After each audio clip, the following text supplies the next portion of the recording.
Hello everybody, welcome to another episode of Get Ready for Game Night, my YouTube channel, where I try to teach you how to play some of my favorite games in a very casual, unscripted way, just as though you're sitting right here at the table with me. Tonight, we're going to learn how to play Glenn Drover's Empire's Age of Discovery. So let's get ready for game night.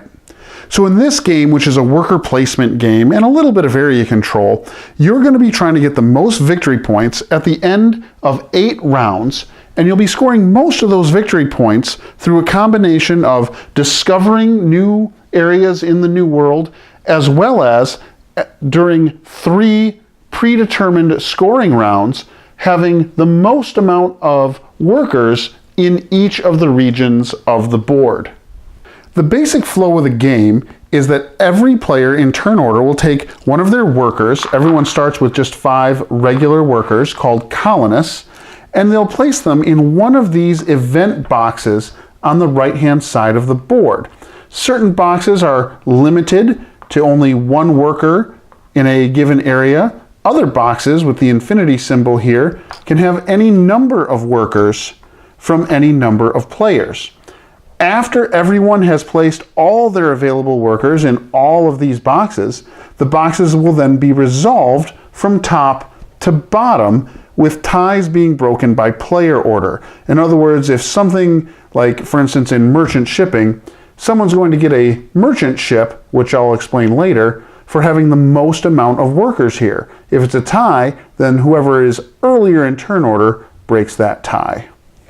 One of the key things you're going to do during this game is send your colonists to the new world. You'll do that with the colonist dock, which is the second box from the top. Why you want to do that is because at the end of turns 3, 6, and 8, everyone will score victory points, and often quite a lot of them, based on who has the most number of colonists in each of these regions in the new world. I believe it is 6 points goes to whichever player has the most amount of colonists, and 2 points go as a consolation prize to whoever has the second most amount of colonists. In the event of a tie, both players would receive the second place amount of points, and whoever's in third place would get nothing. Another part of setup is you will have to seed the board with these trade goods. Now there are, 2, 4, 6, 8, 11 different unique trade goods in the game, and the number underneath the picture indicates how many copies there are. So there's 3 total cattle in the game, 6 total silver, and so on.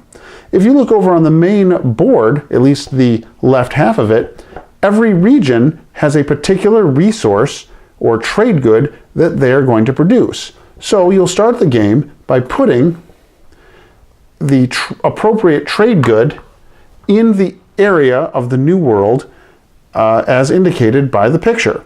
Now, there is no coffee or cattle that is produced in the new world. There are other ways to get those trade goods, however, that we'll see later.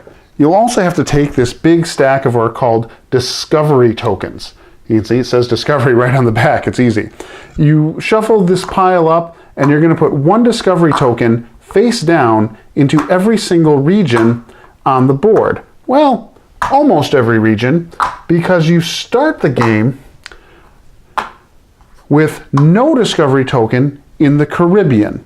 The reason being, thematically, the Caribbean has already been discovered, so there is no need to put a discovery token there. We'll talk about how the discovery tokens work in just a bit. Similar to the discovery tokens, you have discovery cards. These only come into play after all of the new world has been discovered. You'll also have to set up the capital buildings. Now, there are 3 different ages to the game. Age 1 being the first 3 turns of the game, the next 3 turns being age 2, and the final 2 turns being age 3. You shuffle these stacks up, and at the beginning of the game, you'll select 5 age 1 buildings and place them here in the capital buildings worker box. We'll explain how these work in just a little bit. In the merchant ship box, you take a merchant ship, making it available for someone to pick up every round.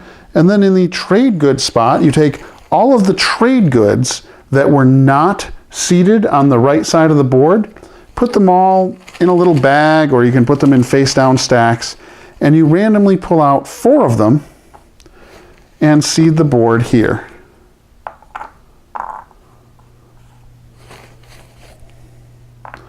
So at the start of this game, we would have 2 coffees, a fur, and an indigo available in the trade goods box. To prepare the colonist dock, which is where you will place your workers if you want to send them to the new world, you'll have to either grab one of these tokens that come in the game for 2, 3, 4, or 5 players, or if you have 6 players, you just play with the whole box. The other option is if you don't want to use these, you can see in small print here, it tells you how many slots are available in the colonist dock for 2, 3, 4, and 5 player games. The X and the Y spot only come into play with certain nations or certain capital buildings that allow extra workers to go to the new world. Lastly, they suggest taking one of the merchant ships and placing it down here on the turn track just as a marker so you don't lose track of where you are in the game. And after that, you're all set up. You can randomly determine the first player and then start playing. So let's talk about how that works. The game comes with several of these little cheat sheets that are really handy for your first couple of games, explaining how the makeup of a turn works. First, everyone in turn order will place 1 worker onto one of the worker boxes on the right-hand side of the board. After everyone has placed them, then you will resolve those event boxes from top to bottom. Then everyone will collect their income based on how many trade goods they have. If you have one of these special capital buildings that grant you a benefit, then it would trigger and you'd get that benefit. After that's done, you will refresh the board by bringing out new trade goods and new capital buildings and new merchant ship and so on. Get your new workers or colonists. If it is the end of turns 3, 6, or 8, you will score for having the most colonists in the new world. You'll adjust the player order if it needs to be adjusted, advance the turn marker, and start again. So let's go over all that stuff in detail. At the beginning of the game, turn order is determined randomly. But if you want that turn order to change, you would have to send one of your workers up here to the initiative box. And the way that works is the first person to send one of their workers here must take spot number 1. And then the second person here would take spot number 2, and so on. And what you're doing is you're claiming turn order for the next round of play. Now also, you'll see that these are money spots. So whoever grabs turn order spot number 1, well, they will collect $1 when these boxes are resolved, and so on.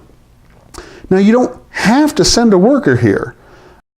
And in fact, if only one person sends their worker here, then they would jump to the front of the line and be first player next round, and the rest of the turn order would remain unchanged.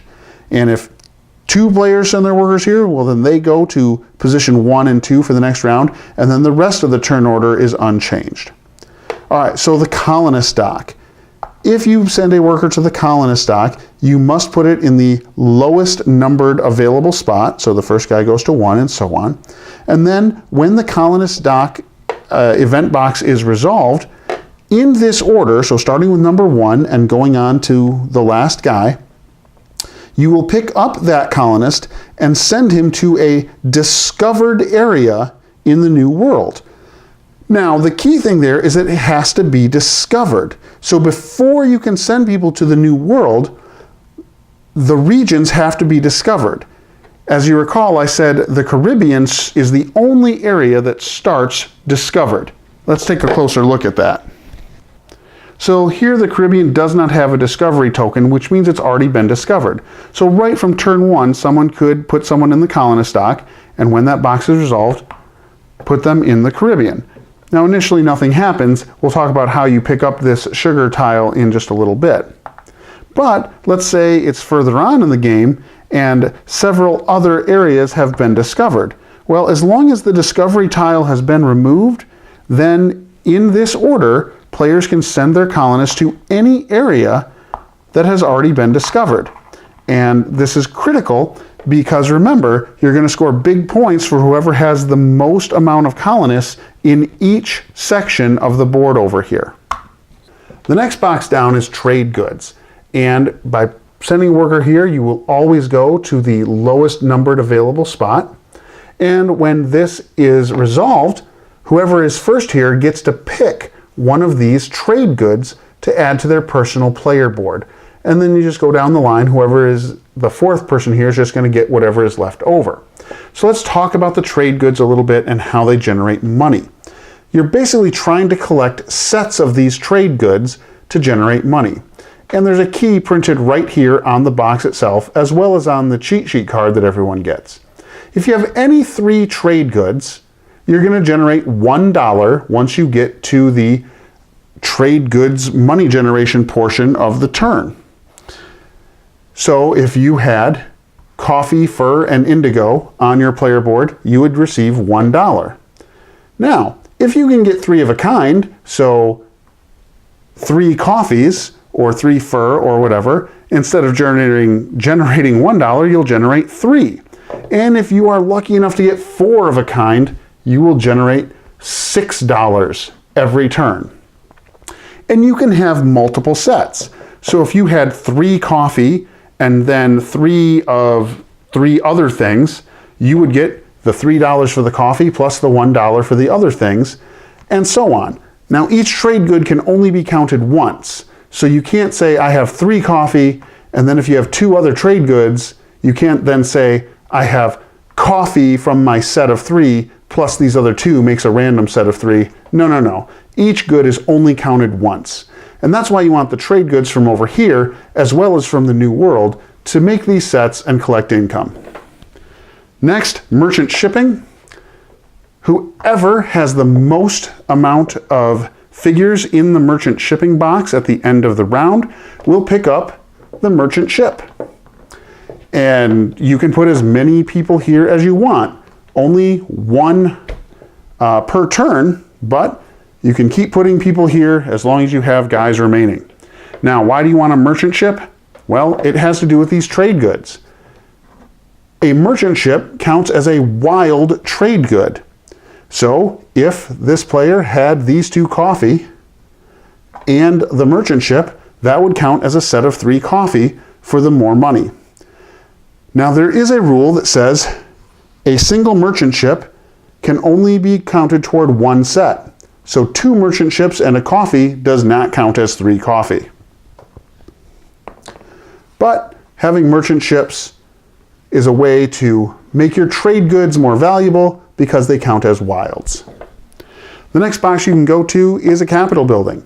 By putting one of your colonists in spot 1, you will get first choice to purchase a capital building. Now the capital buildings are basically ways to cheat or alter the rules in your favor. In the first age, which is the first 3 turns of the game, or rounds, every capital building will cost $10. In the second age, they'll cost 14, and in the third age, they'll cost 20. But they do get more and more valuable. The first 2 age capital buildings are generally about doing things more efficiently or getting extra actions, whereas the third age capital buildings are mostly about scoring a lot of victory points. Now they all have these symbols. The lightning bolt symbol in the upper right means this is a one-time effect. So when you get to the step of resolving the capital building effects, you would resolve that capital building and then usually flip it over on your player board because you're not going to be able to do it anymore. The buildings with the infinity symbol mean they just happen every round. So this one says, builders may not be targeted by enemy soldiers. Well, that means if you have builders over in the New World, they can't be shot. That'll make more sense later. Then you have these other ones that just say one time. So the one-time discoveries, you have the option of when to trigger them. You don't have to trigger them on the turn you got them. So this will give you a free discovery and 4 victory points. When you come time to resolve the capital buildings, you would say, do I want to trigger this? No, I'll wait. Or maybe, yeah, I do, and flip it over. Now, some of the capital buildings that came in what was originally an expansion called the Builders expansion, but now if you buy the game, the Builders expansion just comes right with it. And you can tell which ones are the Builders expansion because they have this symbol in the lower right. You'll see this symbol in the lower left with a little X over the money. That means this is free. So if you're playing with the Builders expansion module, the Spoils of War one is actually free. It costs you nothing to grab it, so they're usually pretty valuable, but their payoffs are usually not as big, and they almost always trigger right away. So those are the capital buildings.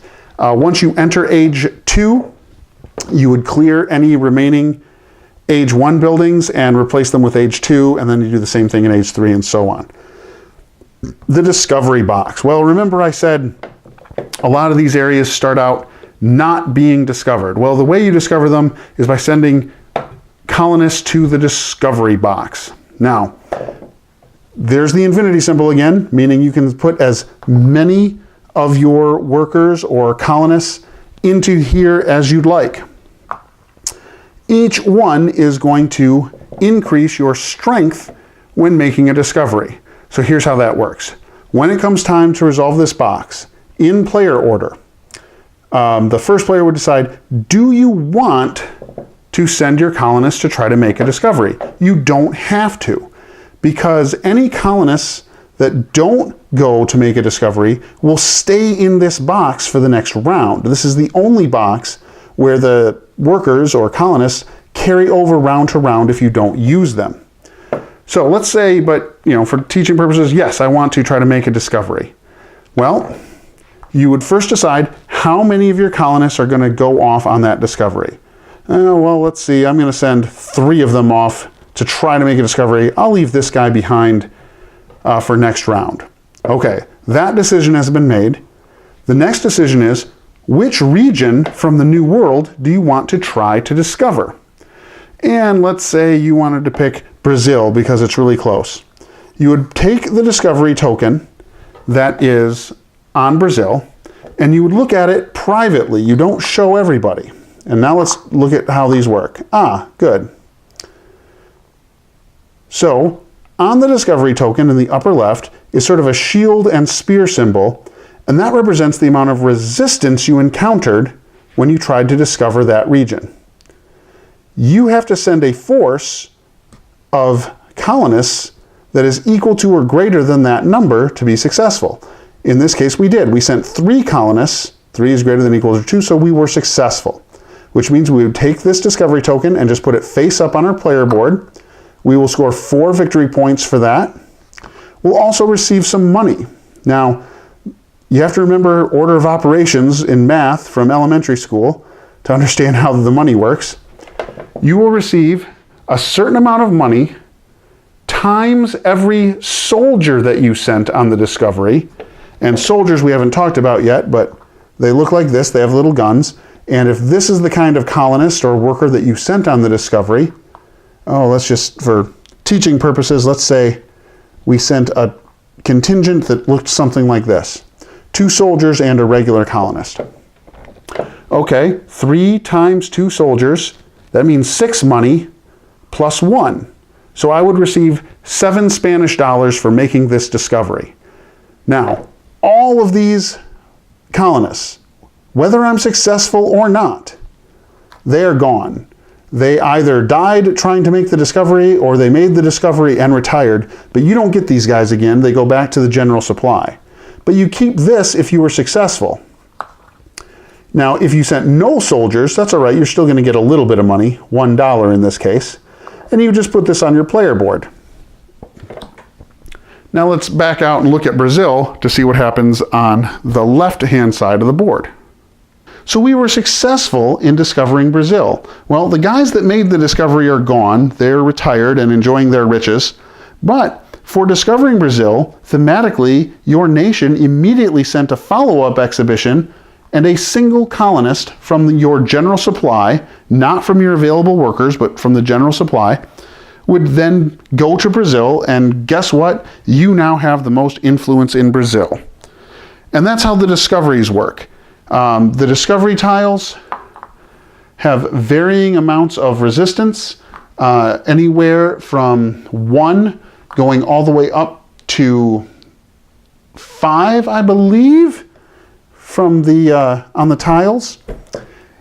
And after all of the areas of the New World have been discovered, well, that's when the discovery deck comes into play. You can still send workers to that discovery box and try to send them off to discover other areas, but these are a little bit harder to discover. They range from 3 in difficulty all the way up to 6, but the symbology is the same. But they are worth a lot more money and a lot more victory points. So toward the end of the game, when you might have a lot more people to send off to make these discoveries, you can just send them off to, like, this is circumnavigate the globe. You get 8 money plus 3 times every soldier and 6 victory points. And this is the South Seas. So these come into play at the end of the game, usually by about midway through the Second Age. All of the areas of the New World will have been discovered. While we're over here in Brazil, let's talk about how do you acquire these trade goods here. We talked about getting them from the trade goods box, but every region in the New World will also produce a trade good. Well, it's really simple. As soon as any player has 3 colonists of any kind in that region, they immediately just pick up that trade good and add it to their player board, making it potentially more valuable trying to get those sets. Which is why player order is very important in the colonist dock.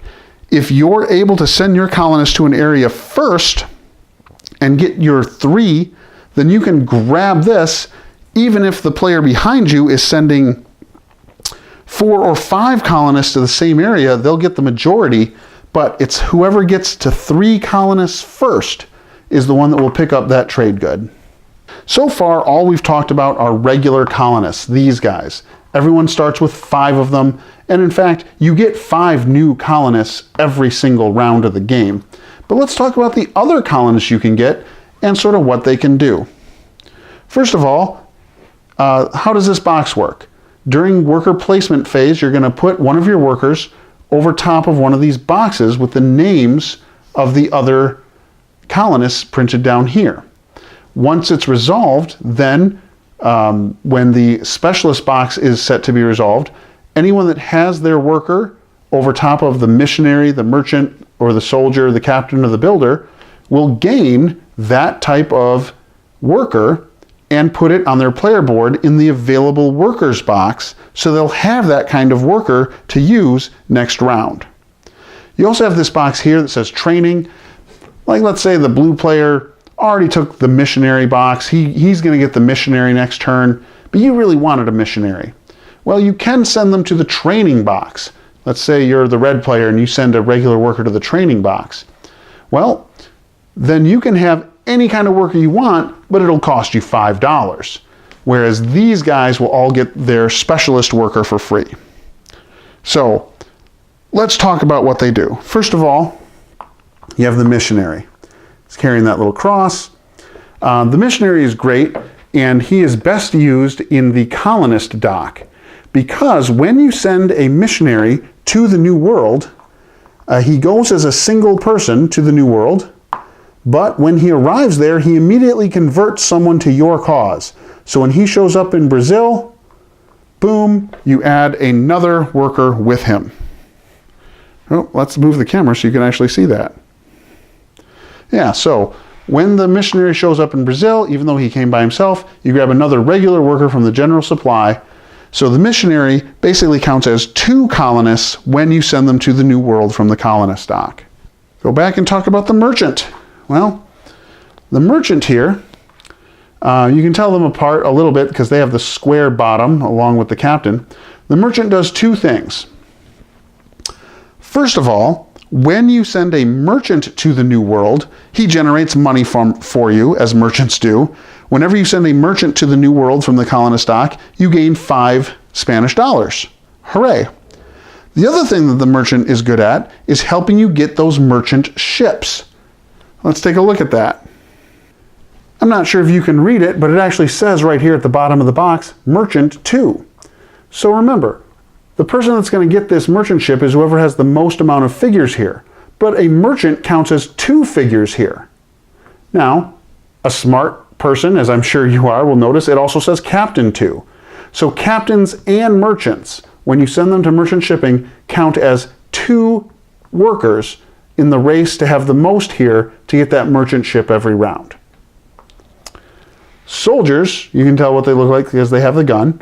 Again, they are going to have 2 benefits. We already talked about one of them, that being when you send soldiers on discovery missions, they're going to generate a lot of money for you. So in this card, for every soldier I sent, I gain 3 money. So that's one good thing for soldiers, is you send them to make discoveries. The other thing that soldiers do is having a soldier in the new world is a way to eliminate your opponent's colonists from certain areas. So sending a soldier, again, via the colonist dock at the top, over to the new world is a good strategy in terms of maybe your opponent has a lot more workers in an area than you do. Sending a soldier there can eliminate some of his workers. And we'll talk about how that works in the warfare box.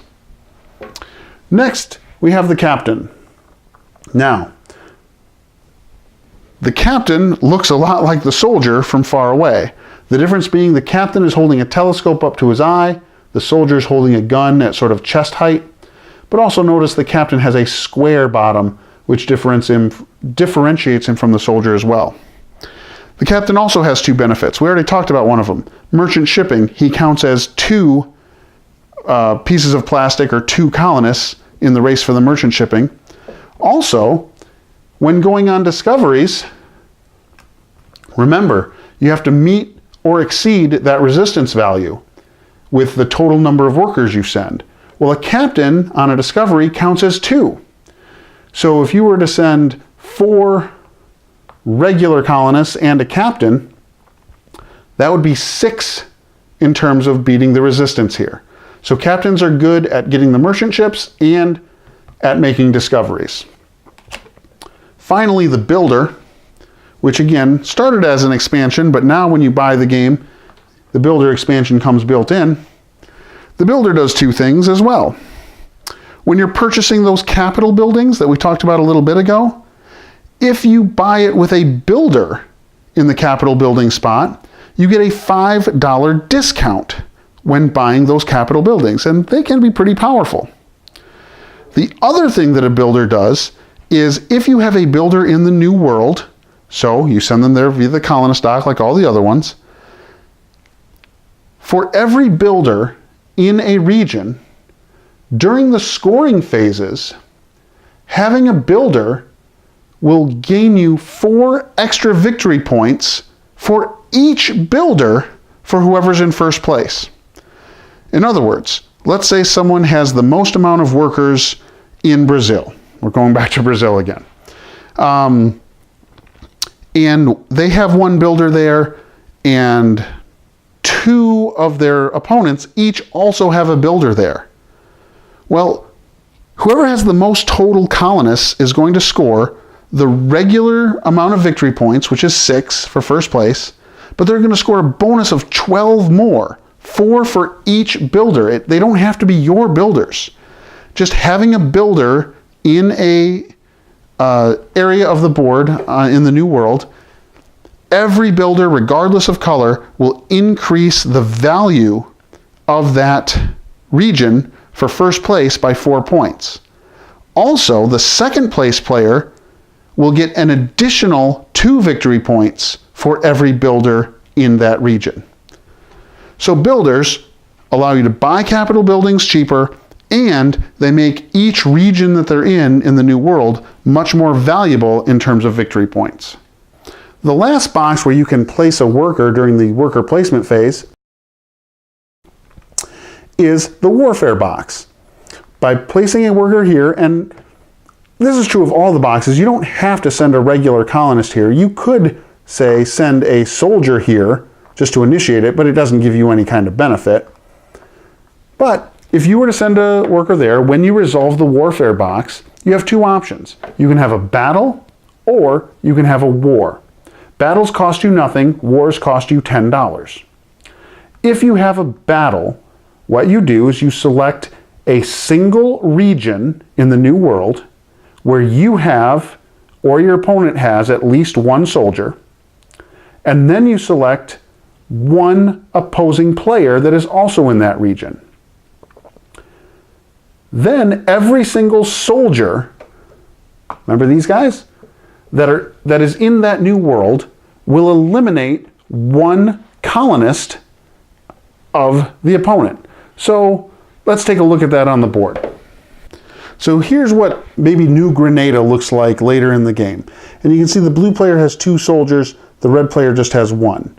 But the red player has more people there, and look, there's a builder. So this is actually a very valuable area to have the most amount of colonists in. So maybe the blue player put a worker in the warfare box at position number 1. When they resolve the warfare box, the blue player would say, I'm going to start a battle in Grenada with the red player. And in fact, we'll catch things up a little bit here. Let's just say, for the sake of argument, that there was another color in here too. Let's say the purple player also had 2 soldiers and a builder. Well, they're not involved in the battle. So the blue player would just say, I'm declaring a battle against red. Okay. All soldiers from both of those 2 colors fire and eliminate one of the other color. So the blue player has 2 soldiers. He gets to pick off any 2 of these guys, the red people, and the red player has 1 soldier. He gets to eliminate any 1 blue figure. And they fire at the same time. There is no initiative here. So let's say the blue player decided he wanted to eliminate the soldier and the missionary. The red player still gets to get that shot off from the soldier before he dies, and he might eliminate this soldier and a regular worker. Well, now the landscape of the area has changed a little bit, and if, say, for example, the blue player had a second worker in the warfare box a little later on, well, he could activate this area again. But he doesn't have to fight red again if he doesn't want to. He could say, oh, now I'm going to fight purple. But that probably wouldn't be the smartest move. He probably just wants to get red out of there as much as he can, because now, with that second round of battle, he only gets to fire once because he only has 1 soldier. And by eliminating one of the colonists, he has now created a tie for first place in that area. But a tie for first place with 2 builders is still pretty good. Now let's talk about war. When you go in the warfare box, you can either do a battle, like we just explained, or you can initiate a war for $10. And a war works the same way, except it happens across the entire globe. So if you declare war, you don't pick a region, because all the regions are going to fight, and you just pick one opponent. So the blue might say, I'm declaring war on red. Well, you go region by region and you execute one battle in that region. Every single region where blue or red both exist, and at least one of them has a soldier, a battle will commence. And that's how war works. The player order box is actually not somewhere where you can send your workers during gameplay. It is instead used as the indicator for what is the turn order this round. So in this case, red is first player, purple second player, and blue is the third player. When you resolve player order, you would look back up at the top at that initiative order, and let's say this time blue put someone to be first. You would just reorder this so that blue is now first and the rest of the player order remains the same. So now the next round, blue gets first crack at placing workers and has most of the tiebreakers.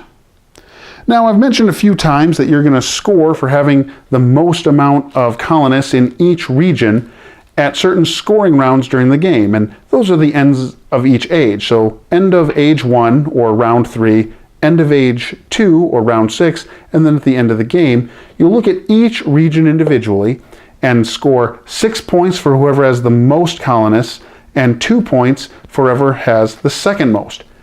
But there is a restriction. An area is only eligible to be scored if there are at least 3 colonists of a single color in that area. Another way you can look at it is if the trade good is still there, it won't be scored.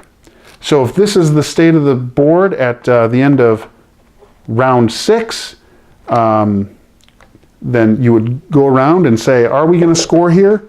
Well, no, because this area hasn't been developed enough yet. Are we going to score here? No. But we will score here. And blue has the most amount of influence because they have the most guys. They'll score 6 points for having the most. Red will score 2 points for being in second place. But then you know there's a builder there, so blue would gain a bonus of 4 points for first place, and red would get a bonus of 2 points for second. And you would do that for every region in the New World at every scoring round. Once you've reached the end of the 8th round, you'll initiate final scoring. The game comes with 2 ways that you can tally final scoring. You can either fill out these scoring sheets, keeping track of who had, age 1 scoring, 2 scoring, and all this stuff. Or more commonly, what we tend to do is the game comes with a scoring track. Looks like that. And at the beginning of the game, we all would put one of our workers here and just sort of go along the scoring track to see who won. So, how do you score at the end of the game? Well, first, you'll do the individual region scorings because round 8 is a scoring region. So you'll score points for having the most influence in each region.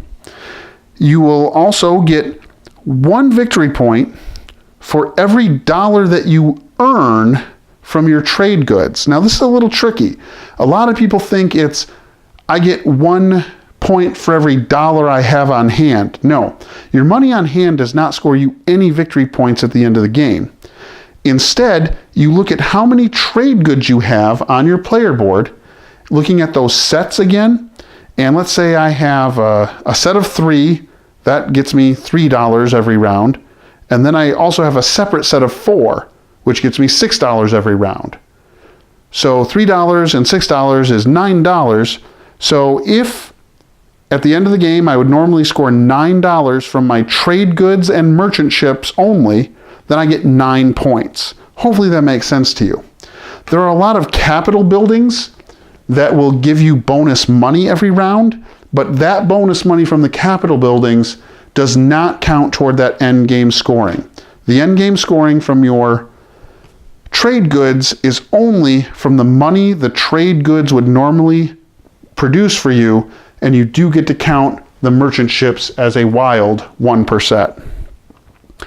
So you add those victory points, then you look at all the victory points you have from the discovery tiles, all the victory points you have from the discovery cards down here, and a lot of the capital buildings will also score you victory points.